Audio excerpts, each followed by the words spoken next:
అది నువ్వు ఓడించిన వెదర్మాన్ సమాధి యొక్క కాపలాదారుడితో కలిపి 5 అవుతారు.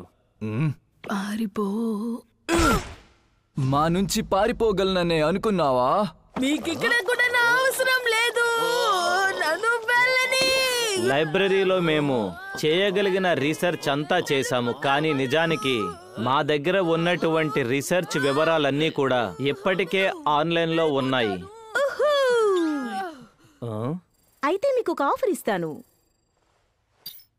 టడా! టోమ్ ఆఫ్ ట్రూత్, సమాధి కాపలాదారుడు. దానిలో వెదర్మాన్ గురించి ఒక ప్రత్యేకమైన సమాధానం నింపి ఉంది. ఏమిటి అన్నా? ఇది ఒక చాలా చాలా గొప్ప అరుదైన ఐటమ్. మామూలు పరిస్థితులలో నేను అస్సలు ఎప్పుడూ వదులుకోను, కానీ అదెంత విలువైనదో తెలిసిన లైబ్రరీ ప్రొఫెసర్ కోసం ఒక మంచి నమ్మకానికి చిహ్నంగా దాన్ని వదులుకోవడానికి నిజానికి నేను సిద్ధంగా ఉన్నాను. కొనేస్తాను. నువ్వు ఎంత కోరుకుంటే అంత ఇస్తాను. అవును, బేసిక్ గా దాన్ని కొన్నిసార్లు చదివేసిన తర్వాత అది ఎందుకు పనికిరాదు. ఏంటి? అతని మొత్తం ఆస్తిని